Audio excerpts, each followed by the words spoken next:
Chapter 1, Silence Among Millions. The city hums like a living thing. Engines, footsteps, voices, the constant pulse of humanity layered in noise and light. Yet somewhere inside that symphony, I exist without sound. People brush past me on the sidewalks of Manhattan, umbrellas colliding in a gray drizzle, and not one of them sees me. Not one flinches, not one pauses. It's as though the air simply rearranges itself around my shape. I used to shout. I used to stand in the middle of intersections, waving my arms like a madman, waiting for someone, anyone, to react. But they never did. They would walk through me, or around me, as though my body were made of smoke. That was 7 years ago. Now, I've grown quieter. I've learned to move like a shadow, to avoid the illusion of company. It's easier to pretend I don't want to be seen. My name, or the one I remember, is Ethan Cole. I'm 28 years old. I live, if that word still applies, in an apartment that technically doesn't exist. The building is condemned, its windows boarded, the hallways damp with mildew. But I like it. No one comes here. It's mine, in a way nothing else has been for years. I've been invisible so long that I've started to forget the sound of my own voice. Sometimes, just to test it, I whisper words into the dark. Hello. Is anyone there? I'm still here. The words hang for a moment, then fade, unanswered. When I first vanished, not in body, but in the world's eyes, I thought I was dead. I stood in the middle of Times Square, waiting for the light to pass through me, for the ground to stop holding my weight. But I could still feel. The rain was cold. Hunger gnawed. Pain still came when I cut myself on broken glass. So I wasn't dead. Just erased. I stopped counting the days after year 3. The notebooks I kept are still stacked by the window, pages filled with dates, places, small observations about people who would never know I existed. Day 512, the woman in the red coat always buys 2 coffees. One for her, one for someone who never shows up. That's how I measure time now, not in days or months, but in the repetition of strangers' habits. Every morning I walk the city streets, not to go anywhere, but to remember movement. I watch lovers argue, delivery men curse at traffic, joggers chase the illusion of progress. And I wonder what they'd do if they knew a ghost walked among them. Once, I tried to touch someone. A child, running through a park. I reached out as she stumbled, but my hand passed through hers like mist. She didn't fall. She didn't even notice. That was the day I stopped trying to help. At night, when the city exhales, I lie on the floor of my apartment and watch the lights flicker through the cracks in the boards. Sometimes I think I hear music, faint, distant, like the city is singing to itself. And I pretend it's singing to me. I've wondered if there are others like me. Shadows that move unseen, trapped between life and memory. But if there are, I've never found them. Maybe we're all alone, even when we're visible. Sometimes, I dream. In my dreams, I'm sitting in a cafe, surrounded by laughter, and someone looks at me, really looks. Their eyes catch mine, and for a second, the world sharpens into focus. Then I wake, and the silence presses down again. I've learned to live with that silence.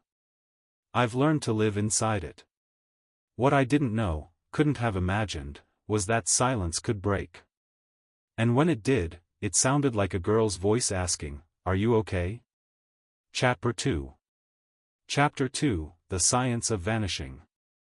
I used to believe there had to be an explanation for all this, something measurable, a pattern, a rule that governed why I could walk through a crowd of 7 million and still not exist. For the first few years, that belief kept me alive. I treated it like an experiment. I made charts, kept notebooks, mapped the world's refusal to acknowledge me. I called it the science of vanishing. I would step into a public place, note the time, the number of people, their proximity, the light, the weather, every variable I could think of. I spoke to them, touched them, blocked their way. Always the same result. I was a ghost in daylight. I remember standing in the New York Public Library once, surrounded by 100 silent readers. The air smelled of paper and dust, like it had for a century. I took a book from the shelf, The Metaphysics of Presence, and dropped it on the floor with a heavy thud. Nothing. A woman's scarf brushed my sleeve as she passed. She didn't feel it. I started laughing, too loud, too desperate. The sound echoed through the marble halls like an animal's cry. And still, not one head turned. I was alone in a room full of heartbeats. Sometimes I thought about writing messages on the walls, carving proof of myself into the city. But whenever I tried, the marks faded within hours.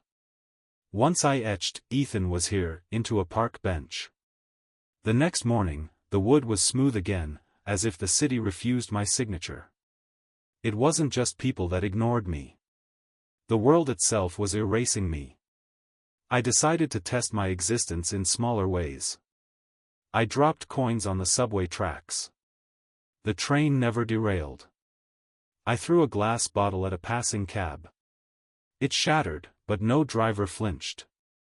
I stood in front of a security camera and waved. When I later found the footage, it showed an empty street.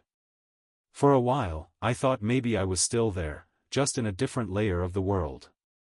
A frequency no one else could tune into. But then came the pigeons. They could see me. If I moved too close, they would scatter. They felt me. And once, a stray cat hissed as I passed. That tiny recognition almost broke me. I crouched on the curb and whispered to the cat, "Can you see me? Can you really?" It only stared, eyes wide with the kind of fear I remembered seeing in humans long ago. Maybe animals lived closer to the edge of existence. Maybe they saw what others refused to. I began to live by those edges, rooftops, tunnels, abandoned buildings. The parts of New York that didn't belong to anyone. I told myself I was studying, documenting, learning the rules of my condition. But really, I was bargaining with despair. The science was just a disguise for grief. I discovered that the city itself was a rhythm I could predict, the flow of traffic lights, the patterns of footsteps, the hum of air conditioning vents that vibrated through the steel skeleton of skyscrapers. When you're invisible long enough, you start noticing the invisible patterns in everything else. I came to believe the city was a living organism, and I was the cancer it didn't recognize, a cell that no longer belonged. One night, I tried to leave. I walked until my legs ached, until Manhattan became Queens, until Queens dissolved into highways and darkness. I thought maybe I'd cross the state line, find another city, another chance. But every time I reached the edge of something, I woke up back in my apartment. I don't mean metaphorically. I mean literally. I'd fall asleep under a bridge in Brooklyn and open my eyes to the cracked ceiling of my building in Midtown. As if the city itself pulled me back. It made me wonder, maybe I wasn't trapped in the world. Maybe the world was trapped inside me. I spent months in silence after that. I stopped experimenting. I stopped writing in the notebooks. I simply watched the rain slide down the window, each drop a moment that would never notice me. Sometimes I'd walk past mirrors in stores or restaurants. I always saw my reflection, but it felt wrong, slightly delayed, like it was pretending. I'd raise a hand, and for a split second, the image wouldn't follow. Then it would catch up, obedient but hollow. There were moments, small, terrifying moments, when I wondered if I was already disappearing from myself. Once, in a half-dream, I saw my reflection blink before I did. That was when I smashed the mirror. I told myself I'd stop looking for answers. But when you're surrounded by questions that never speak back, curiosity becomes survival. I needed meaning the way other people needed touch. So I began to listen instead. The hum of the city. The static in the air. The whisper of wind that seemed to form words when I stood still enough. That's when I first started hearing her. A voice, faint, like a memory brushing against the edge of consciousness. Sometimes it came in dreams, other times, in the sound of footsteps echoing in an empty street. Are you okay? Always that same question. Always the same soft tone. At first I thought it was my mind breaking, loneliness echoing back in a familiar female voice I couldn't place. But the voice grew stronger, more real, until I could almost swear it came from behind me. Then, one gray afternoon, standing at the corner of 45th Street, the world blinked. The traffic noise dimmed. The crowd blurred into motionless silhouettes. And there she was. An umbrella tilted against the rain. Brown hair damp and clinging to her cheeks. Eyes the color of quiet earth. She looked right at me. Not through me, at me. Are you okay? She asked. I didn't breathe. Couldn't. It was the same voice that had haunted the edges of my dreams. My first thought was that she was another ghost, one of mine, maybe. But she looked solid, alive, real in every sense I had forgotten. I stared at her for too long, too stunned to answer. Words felt foreign, like an old language I'd lost fluency in. Finally, I managed to whisper, "You can see me?" Her eyebrows drew together in confusion. Of course I can. For the first time in 7 years, someone was looking at me. And in her eyes, I saw something I hadn't seen in my own reflection for a very, very long time. Recognition. Chapter 3, The Girl Who Looked Back. Her name, she said, was Evelyn. It suited her, soft on the tongue, a name that could belong to someone in a dream or a painting left half-finished. We met by the fountain near 72nd Street, the one with the angel that blesses no one. The water shimmered in the pale light, and for the first time in years, I felt like something shimmered with me. You look like you've seen a ghost, she said. I think you might be one, I answered. Maybe, she smiled. But you're the one who looks transparent. Her voice was like something remembered from before sleep, a tone both comforting and strange. She wasn't curious in the way most people are. She didn't interrogate my condition. She recognized it, as if she'd been waiting for it all along. We walked the park paths, our reflections occasionally brushing against each other in the puddles that gathered under the trees. The city moved around us like a film reel, fast, blurred, unaware. But when she was near, the world softened, as though it didn't quite know how to behave in her presence. How long have you been able to see me? I asked. Long enough, she said. Long enough to know you needed to be seen. We stopped near a small bridge where a saxophonist played to an audience that couldn't hear him. His music floated through the mist, low and aching. Sometimes I come here to listen, she told me. He thinks no one's listening. That's why he plays beautifully. Maybe the most beautiful things happen when no one is watching. I told her about the years I'd spent unseen, how I'd spoken into mirrors, written messages that vanished, watched the city forget me. She didn't interrupt.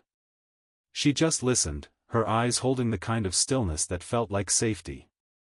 When I ran out of words, she said quietly, maybe you were meant to disappear.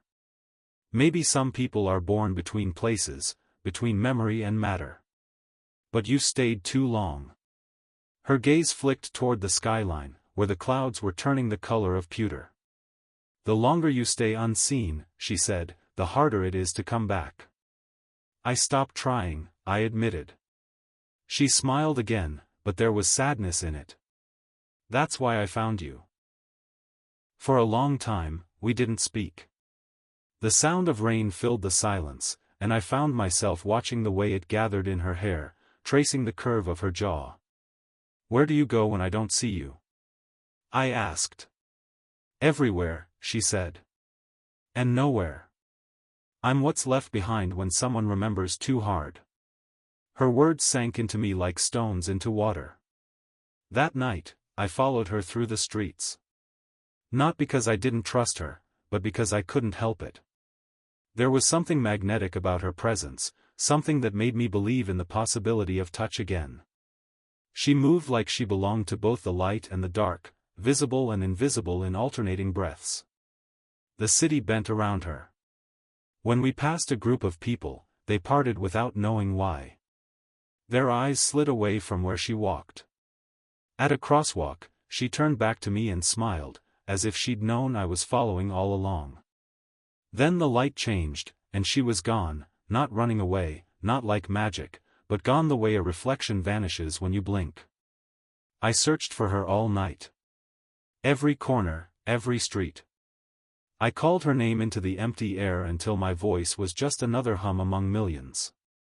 When I finally gave up and returned to my apartment, I found a paper cup sitting on the windowsill. The rain had stopped. The cup was dry, untouched. On the rim, in ink that looked like mine, were 3 words. "You're not alone." I didn't sleep that night. I just sat there, watching the city pulse outside the window, the cup between my hands. For the first time in years, I felt something like heartbeat. Maybe the world hadn't forgotten me after all. Chapter 4, Echoes and Evidence.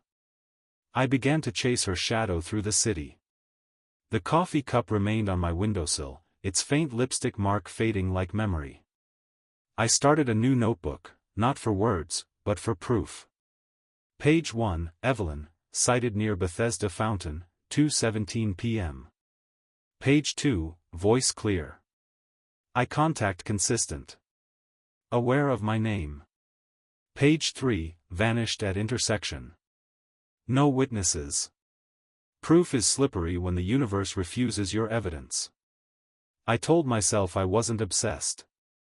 But every morning, I found my feet moving toward the same places, places she might have been, or might still be. I waited by the fountain until the pigeons forgot me. I walked the bridges at dawn, the sound of water beneath me like a pulse. A week passed before I heard her voice again. It came from behind me, quiet but certain. "You kept the cup." I turned. She stood there, hair tangled by the wind, eyes bright with something I couldn't name. "You left," I said. "I always do," she said softly. "But I always come back." "Where do you go?" "Somewhere in between," she said. "Between being seen and being gone." She tilted her head, studying me. "You've been writing about me." I felt exposed. "I needed to know you were real." She smiled faintly. "If you need to prove it, maybe I'm not." We walked then, through streets washed silver with rain. Steam rose from manhole covers, curling around her like a veil. "Do you think we died?" I asked. "If we did," she said, "we were the kind of people no one mourned. Maybe we slipped through the cracks of attention." "That's the cruelest way to disappear," I said. "Not through death, but neglect." She stopped walking and turned toward me. "You're not neglected anymore," she whispered. Her hand found mine, warm, solid, impossible. For the first time in years, I felt the weight of another human touch. The sensation was overwhelming. It wasn't comfort. It was collision. "Do you feel that?" I asked. She looked at our hands, her thumb brushing my skin like a question. "Yes," she breathed. "But I shouldn't." We stood there under the flickering glow of a street lamp. The world seemed to hold its breath. For a moment, I thought I heard her heartbeat. Or maybe it was mine remembering how. That night, in the hollow of Grand Central Station, she met me again. The clocks were frozen at 2:13, the terminal empty except for echoes. We sat on the marble floor, and she rested her head against my shoulder. "Maybe we made each other," she said. "You're real," I whispered, my voice catching. "So are dreams," she answered. "While they last." "I don't want to wake up," I said. She smiled, sad, knowing. "That's not your choice." When I looked up again, she was gone. Not vanished, exactly, just returned to wherever I had called her from. The next morning, the air in my apartment felt heavy, as if it remembered her weight. I went to my notebook and wrote. To Evelyn, who may not exist, but makes existing possible. After that, I started finding small signs of her everywhere. A red thread on a park bench. A shadow that lingered a heartbeat too long in a window's reflection. The faint scent of rain even on cloudless days. Sometimes, I thought I was conjuring her. Other times, I believed she was conjuring me. One evening, I went to the fountain again. The water shimmered, motionless. Beneath its surface, a coin turned in the current, slow, deliberate, like a heartbeat refusing to stop. When I looked up, I saw her reflection standing beside mine. But when I turned, she wasn't there. Maybe that was the truth of us, two reflections searching for the bodies that made them. I closed my eyes and whispered, "If you're out there, I'm still here."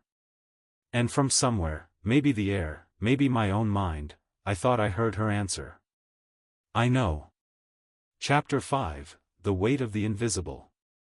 Love is not a loud thing. It doesn't arrive with thunder or prophecy, it slips in like fog, soft and patient, filling every space before you even realize you've been surrounded. Evelyn became that fog. Days blurred into one another. I no longer knew where I ended and she began.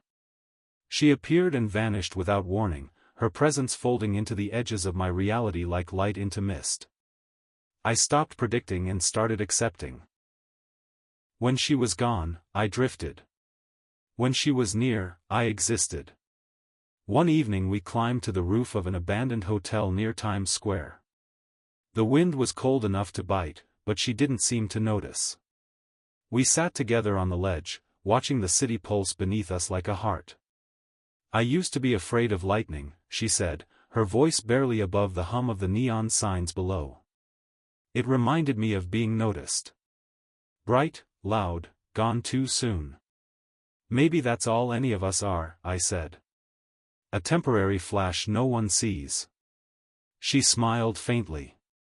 Then let's burn bright enough for ourselves. A storm was moving in from the river. The sky opened with a rumble, and for an instant, the entire city glowed white. The reflection lit her face, soft and haunting, and I remember thinking she looked more real than I ever had. When the lightning faded, she turned to me. Do you ever wonder if this is punishment? For what? For wanting too much from a world that stopped wanting you back. I wanted to tell her I didn't believe in punishment anymore, only endurance, but before I could answer, she closed her eyes. Sometimes, she said, I think we're not unseen. We're just forgotten in slow motion. The rain began to fall, soft at first, then harder.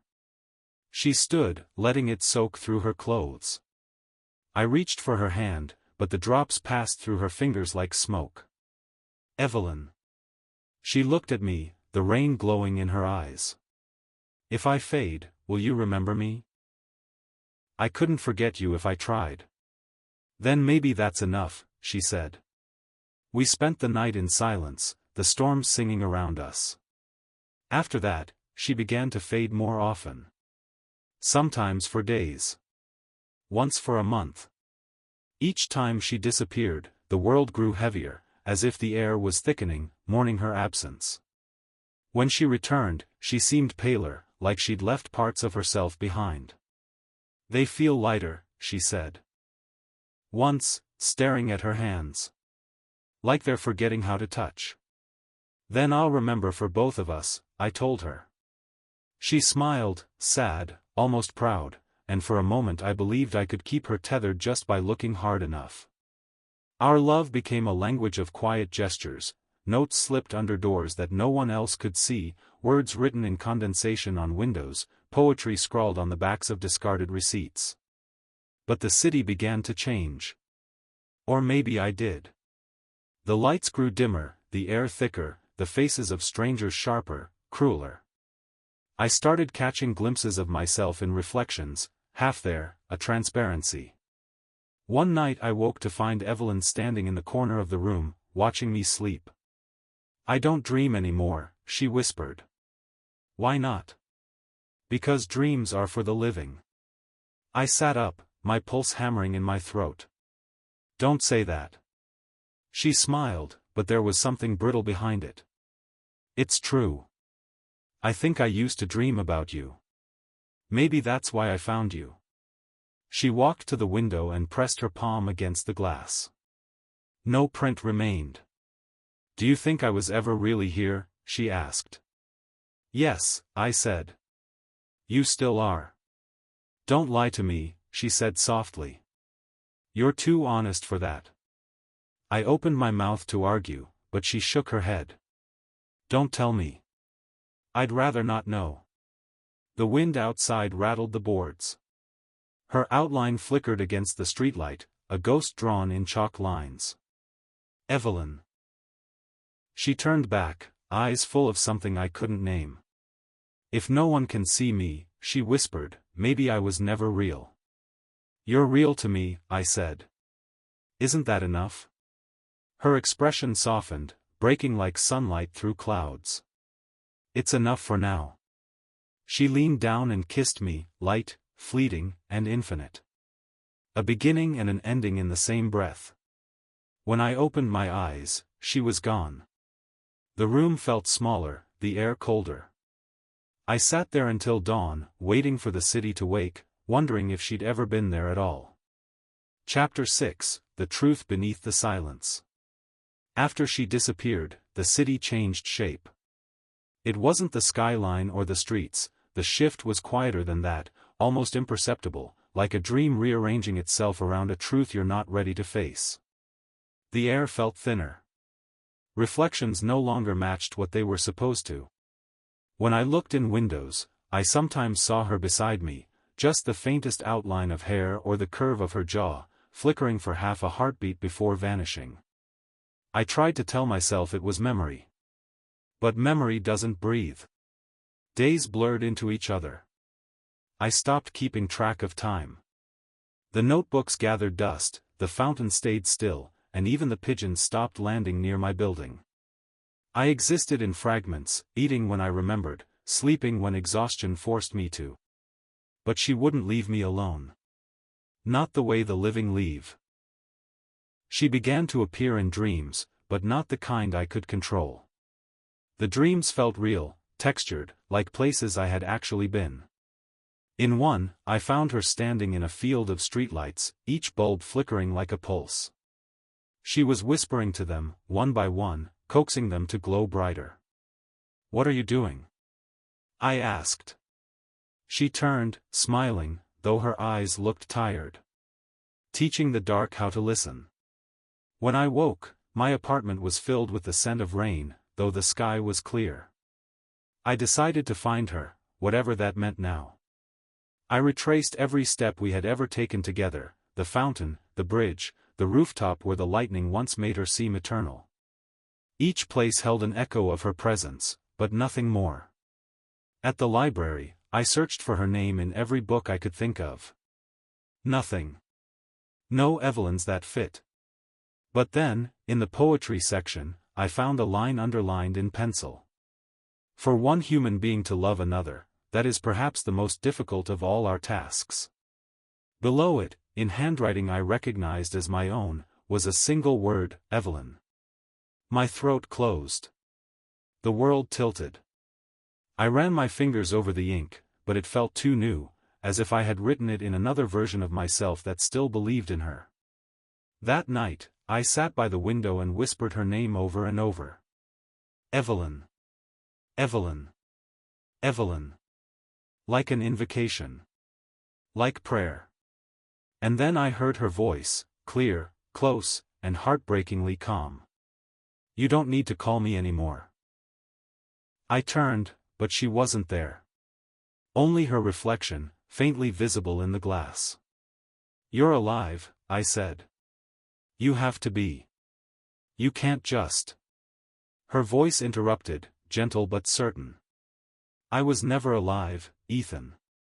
I froze. I'm what's left of the part of you that refused to disappear, she said. You built me out of everything you wouldn't let the world erase. Laughter. Hope. The need to be seen. My pulse pounded in my ears. That's not true. You're real. I felt you. Her reflection smiled, bittersweet. You felt yourself. Through me. The world seemed to dim. Why now? I asked.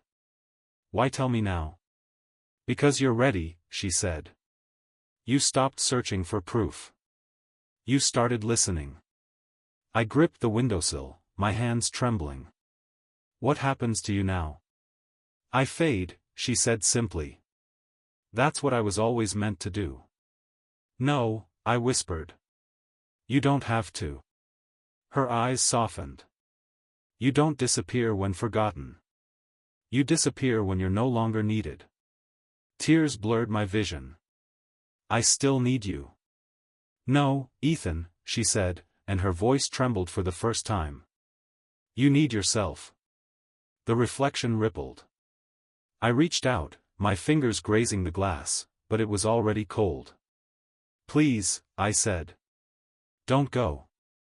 I'm not going, she whispered. I'm just giving you back to the world. The room fell silent except for the hum of the city, a sound I'd grown so used to that I had forgotten it was life. And then, like mist dissolving in sunlight, her reflection disappeared.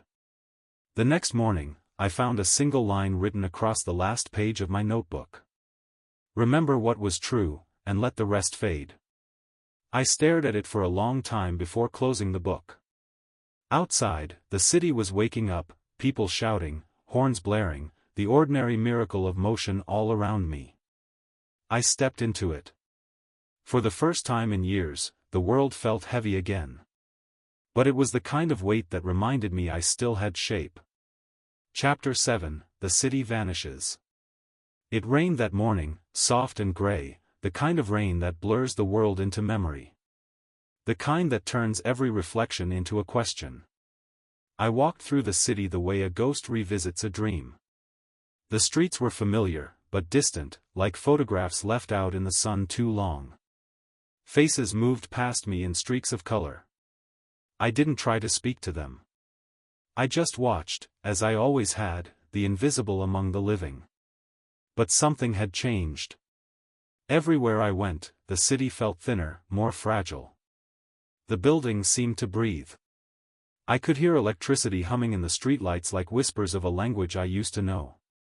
I followed the sound until I reached the fountain. Our fountain. The angel watched over it with her usual indifference, wings half folded, marble glistening with rain. The water was still. The city around me had gone quiet. And then she was there. Evelyn. She stepped from the mist like a thought forming out of air. Her hair was damp, her clothes darker from the rain, but her eyes were clear. She smiled, though it trembled at the edges. You came back, I said. Did I ever really leave? I thought, my voice broke. I thought you were gone. I was, she said softly. But you kept remembering. The words hit me like light through fog. Then you're still real, I said. She shook her head gently. Real isn't the same as here. I stepped closer. You don't understand. I need. Don't say it, she whispered.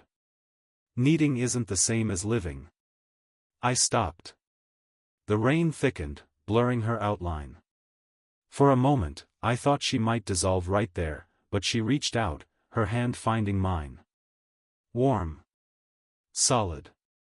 Proof. This time I didn't question it. I didn't try to name it.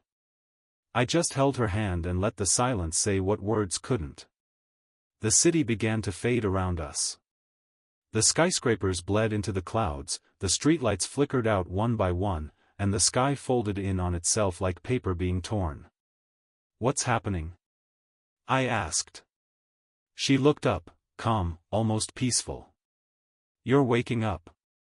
I shook my head. No. No, this is real. You're real. You have to be. She smiled sadly. You gave me life, Ethan. But you also gave me an ending. The world tilted, and I felt it, the gravity pulling us apart, the air thickening with finality.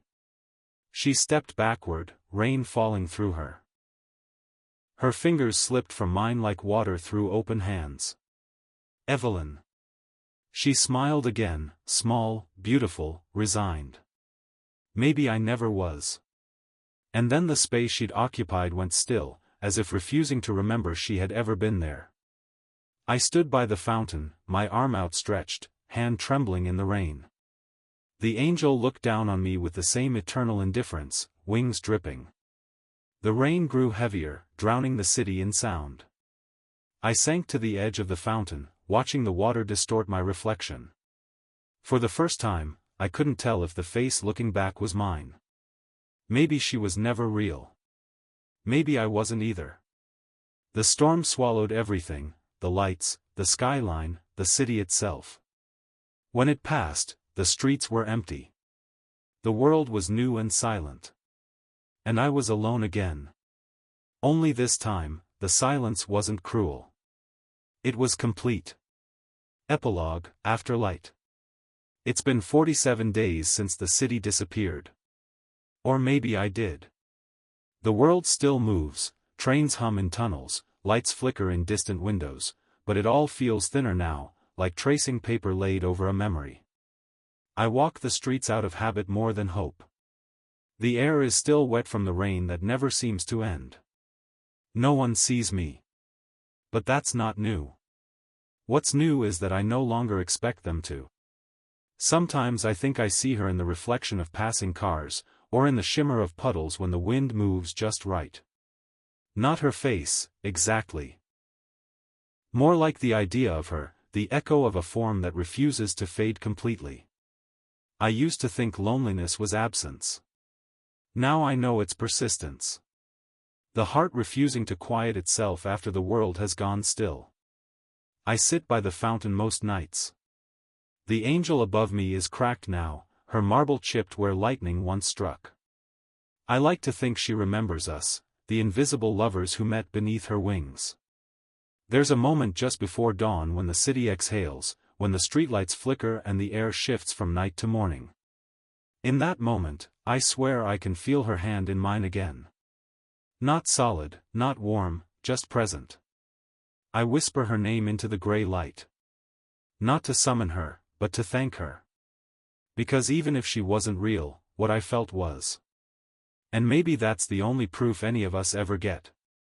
The city hums again, a low and familiar rhythm. The same song I've always walked to. When no one sees, I am still here. And somewhere, in the folds of silence and memory, I like to think she is too.